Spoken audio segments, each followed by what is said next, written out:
Now, let's show you what's in this albatross. What's in the debt ceiling deal? That's the NBC News story. So the MSNBC Biden stands are all raving that this limits, this extends it to 2025, so it can't be brought up again during the election. So they think Biden is some, legislative wizard for getting this past the election. So that's number one, if you count that as a victory.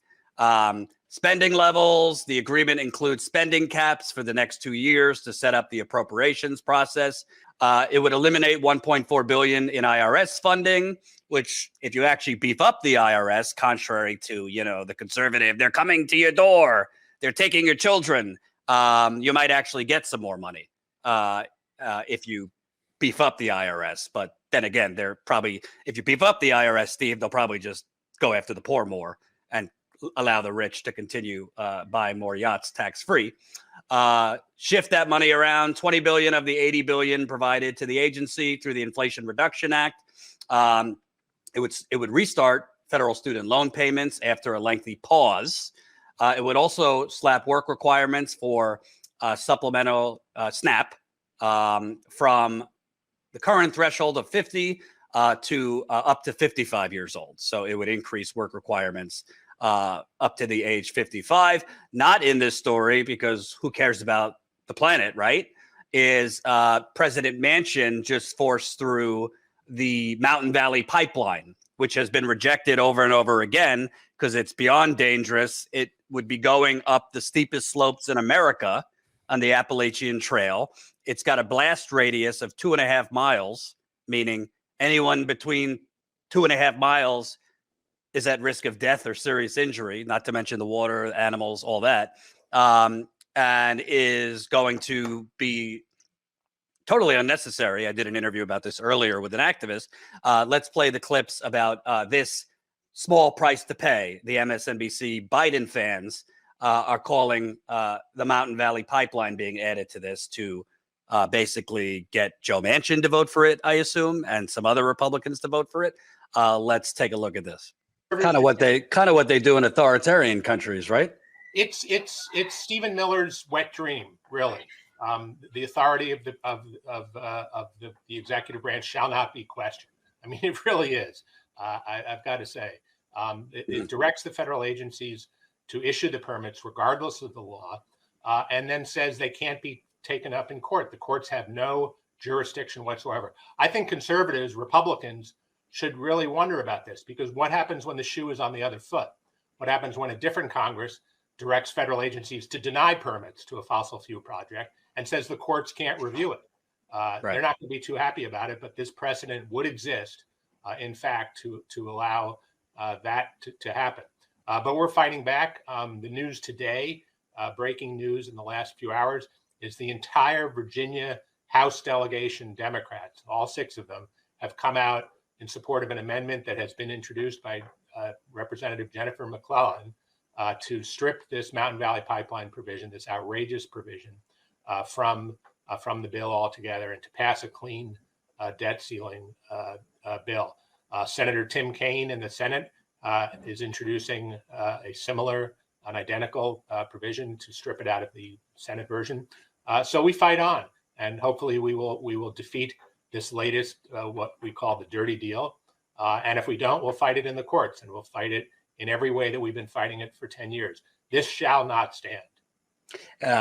Should add, just so happens, NextEra Energy, who owns Mountain Valley Pipeline, has given a ton of money to Chuck Schumer, not to mention Joe Manchin. Hundreds of thousands of dollars. That's correct. Yeah.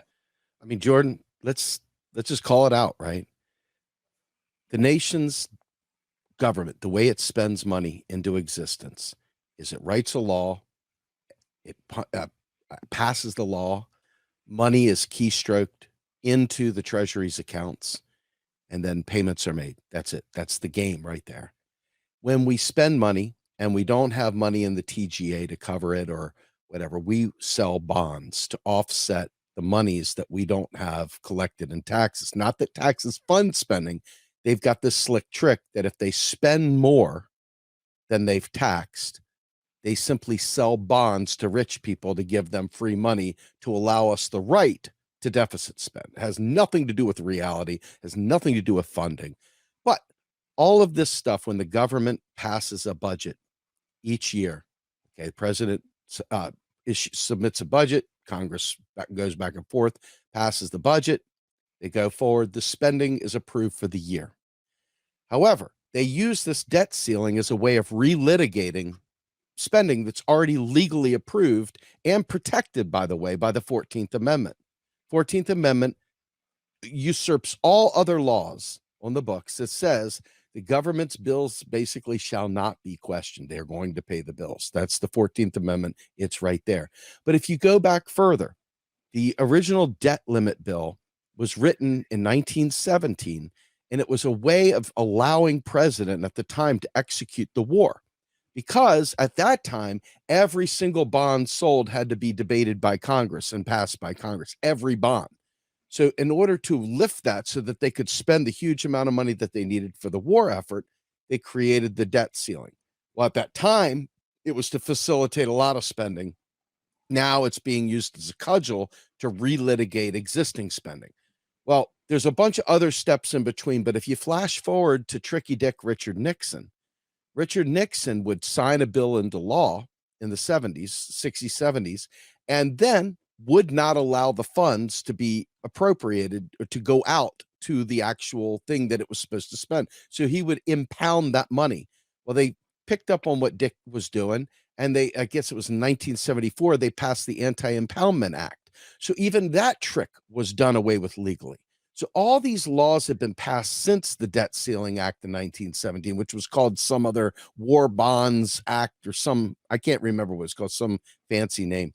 But anyway, that whole bit is completely irrelevant. Like, just on the fact that other laws later make that prior law irrelevant. So the 14th Amendment is the one that kills it all to begin with. Okay. Now, if you want to give credit, that's the 14th Amendment basically says our debt shall never be questioned. That's correct. Now, flash forward, and I think this is the part that is kind of funny, is that there was a law. When we're talking about debt, we're talking about bond debt. We're not talking about other forms of debt. So this is a very specific type of debt that the debt ceiling is for. So there's another option. And that option you heard is called mint the coin. You hear a lot of mint the coin, mint the fucking coin. Before you say that, I want to play a clip that I know will tickle your fancy. We brought this out of the archive. And this kind of, if some people question this kind of talk on modern monetary theory, where we have the money and we just move decibels. But this isn't just Steve saying this. Let's listen to who else said this. Is that tax money that the Fed is spending? It's not tax money. The banks have accounts with the Fed, much the same way that you have an account in a commercial bank. So to lend to a bank, we simply use the computer to mark up the size of the account that they have with the Fed. So it's much more akin, although not exactly the same, but it's much more akin to printing money than it is to borrowing. You've been printing money. Well, effectively, and we need to do that because our economy is very weak and inflation is very low.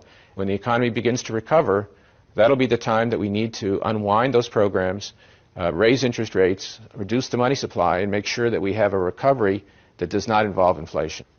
Because I thought we were borrowing all this money from China.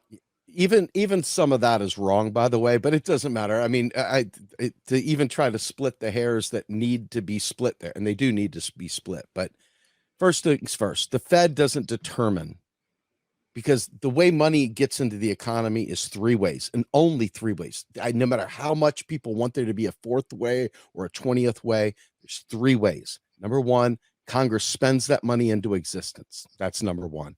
Number two, we out of nowhere stop being a net importer and suddenly become a net exporter. And now we've got a different revenue stream from export income.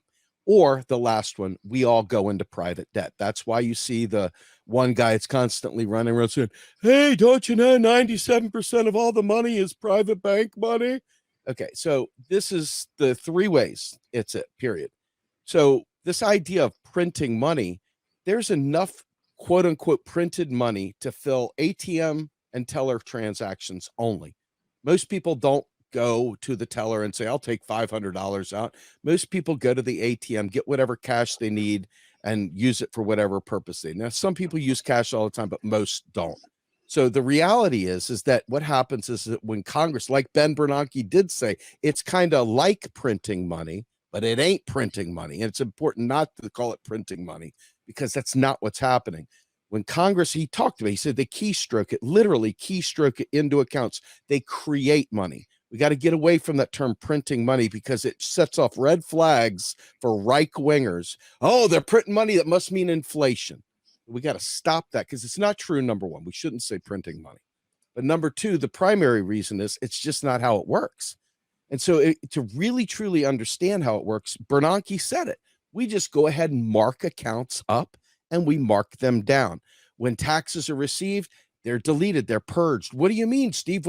They're marked down, just like fucking Ben Bernanke just said it, folks. Not Steve. Steve's full of shit. He said they're deleting money. Well, talk to Ben Bernanke.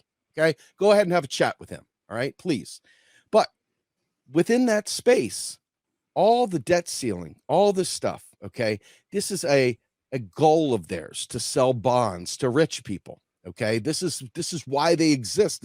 It's free money to the wealthy. Back when we had a zero interest rate policy, we didn't have to. So we could have stopped selling bonds altogether. The problem is pensions and all the other things that rely on the safe investment of bonds would have a hell of a time trying to stay solvent when the economy dries up and whatnot, because they depend on that. City and state governments depend on those bonds too, because they have those part of the rainy day fund. If they, for whatever reason, tax receipts dry up because the economy goes down, they will go ahead and use those bonds to finance the rest of their spending at the state. This is why when people talked about funding all these big programs at the state level, they get mad at the people that understood the economics, but they didn't listen. It's sad that allies wouldn't listen. So here we are now with a debt ceiling crisis that will go on ad nauseum over and over again. This time, the problem is not only are they turning back on the student debt, like you said, that is, think about $2.1 trillion that has been on hold for years is suddenly going to come like a tsunami on September 1st when those first payments are due.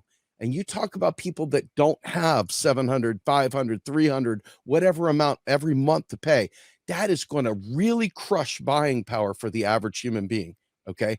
Then add in all those old folks that went back to school during the great financial crisis that maybe are, I don't know, 60 years old, trying to reinvent themselves with only a few productive years left. All of a sudden, they're going to get socked with these big, huge student debt payments. Okay. So all these aspects of what Joe Biden agreed to negotiate for this debt ceiling that he didn't need to do. He could have used executive power to say, I am the executive. I am authorizing that we keep making payments because the 14th Amendment says we must make payments. He could have done that. He alone could have said, hey, Mint, let's go ahead and deposit a $1 trillion coin into the Treasury's account, and we'll call it done. Drop it at the Fed, let them put it in the Treasury's account. No more debt ceiling issues whatsoever. Every possible straight line Biden could have taken to make this not a thing. He said, no, I want to negotiate in good faith with McCarthy. Can I ask you my theory on why you did that is the same reason that he didn't go all the way and cancel all the student loan debt, even though we know Supreme Court zilched that, because he wants to keep this facade. How are we going to pay for it? And Absolutely. if we just mint the coin, that kind of debunks the whole we have to pay as we go for all these things, and we don't have unlimited money unless it's for war everywhere. So if he minted the coin, then it's kind of a lot less. It's a lot more hollow once in Democratic primaries and the media start pushing the whole, well, you're going to eat your broccoli and we can't afford health care and education. All the above. Yep. So the reason why this matters the most right now is that because most people avoid talking about economics, most people act like it's like the second coming of watching grass grow or watching paint dry.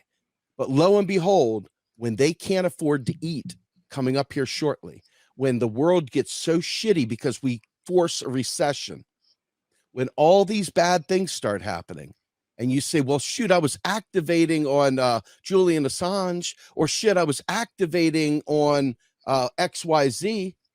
But when they didn't think it was important enough to activate on economic justice and call the bluff of these Congress corrupt liars, these liars in the media, these stooges that sit there and hold us hostage to these lies, when we didn't choose that to be the thing we mobilize and activate and organize, etc., we set the very stage for all of our demise. And because there's nothing, including East Palestine, including Flint, including everything that every person that watches this channel cares about, there's not a single one of those things that does not go through the economic channel. And that's why the macro is it's not something.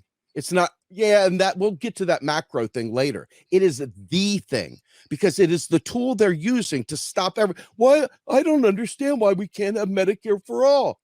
I don't understand why we don't have a Green New Deal. I don't understand why they keep sending billions to Ukraine, but they don't do it for our schools.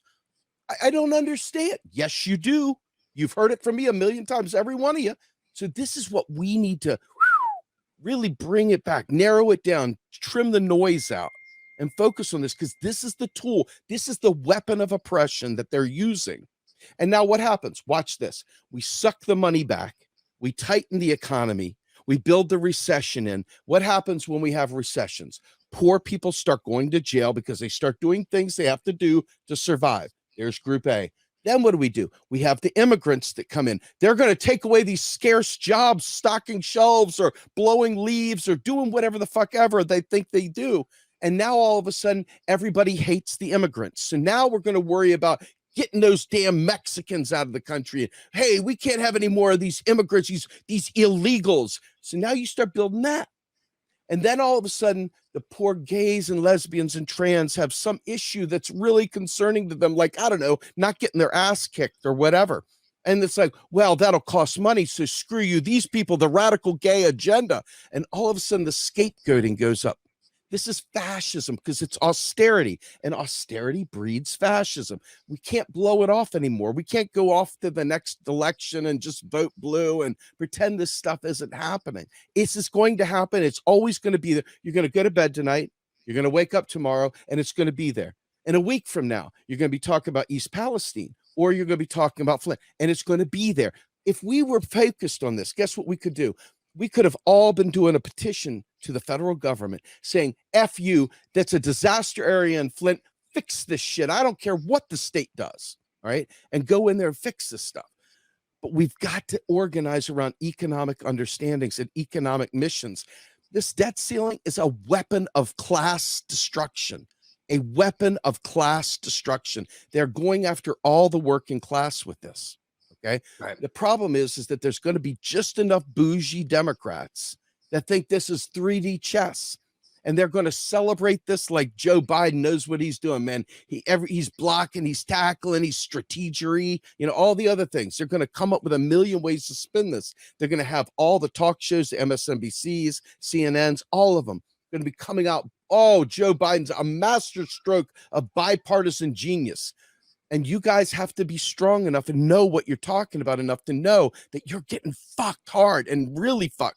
And all the alt media that don't want to talk about this, move on to the next subject, ignore it. Or worse, get someone that doesn't understand macro and say, somebody that says that the U.S. government borrows from corporations. If you know an economist out there that everybody loves that says the U.S. government borrows from corporations, you're being misled. Okay, let's just be fair. You're being misled. Corporations don't lend the federal government money. That's not how it works, folks. No matter how much you hear it, it's not how it works. Period. Full stop. Well, no, that's not exactly true. The corporations do lend the federal government money through bribing the politicians with unlimited money into their campaigns. Now that's come on, a different Steve. Story. United Corporations of America. Story. So with that in mind, this 2-year deal, okay, cap spending. And it brings work requirements and up to age 54. Think about that. If you're on food stamps at 54, tragedy is struck, right? I mean, we're talking about, that's hardcore stuff, man. The working poor at that age, I mean, you're probably dealing with arthritis. You're dealing with a ton of things. What the fuck? What is the purpose of this It's mean. It's just nasty. It's cruel. But it's more importantly, it's a way of ensuring that all the understanding we had during the pandemic when they quote unquote printed money, okay, all the money that they spent into existence, we got to forget that. We got to wash that away. You got to never think about that again. We must make the government austere. We must peel back any gains that you all got. We must peel back anything that makes you feel good. I think some people still aren't getting it because No, some guy clearly. says was not my idea to lend out $31 trillion. Let Steve explain. We haven't actually lent out $31 trillion. No. That's as real as the WWF wrestling was in my youth. Steve, from the top rope, explain it. United States government spends money into existence. It doesn't borrow fucking anything, by the way. Okay. And so what happens when China sells goods and services into the United States? What does China get? Do you think the US government gives them here's some yuan, here's some of your yuan, okay, or the renminbis or whatever the fuck the Chinese currency is, okay? No, what happens is US government gives China US dollars. China looks at this pile of US dollars and says, how much US dollars do we need to facilitate transactions? And they keep whatever they want to keep, or the rest they buy bonds with their US dollars, because the only thing that you can buy US government savings bonds or treasury bonds is US dollars. So they decide, hey, we're either going to leave our money parked at the Fed doing nothing, or we're going to buy a treasury with it. Most of the debt, a lot of the debt, the US government buys itself because it's not debt at all. They've just got a statutory requirement to sell bonds when they deficit spend. There's no borrowing money. The US government creates it from thin air. It's like saying US Airlines had to borrow airline miles because it issued too many airline miles, so it's borrowing airline miles. You'd have to be a neo-Maxi-Zoom dweeby to believe that. Okay, that's not how it works. So every time we sell a bond to a state for their pension program, you think we're in debt to the state of Pennsylvania? You think that we're in debt to the state of New York? You think they're in debt to the state of Texas? Don't be a neo-Maxi-Zoom dweeb. Don't be a fool, okay? Wisen up, okay? The U.S. government, when it spends that money, it could stop selling bonds altogether. The problem is no one would allow that because everybody loves having a safe investment. And that's one of the reasons why in the world, people love the US dollar, because it is a safe investment. That's one of the reasons why the stupid debt ceiling is such a big deal. That's why it's like, hey, my God, if we don't pay our debt, then people aren't going to want to buy our debt. Okay. But instead, we got people out there going, I didn't borrow that money. Cool dudes, right? Of course we didn't. None of us, you don't have a say-so in who gets to be president, much less what they spend money on. So let's lift that facade altogether. But you've got to know that they're maliciously going after you with the lies. Steve, I have breaking trying news. to discipline us. I have breaking news. I have breaking news. Hold on. Breaking news. Somebody on the internet has learned something today.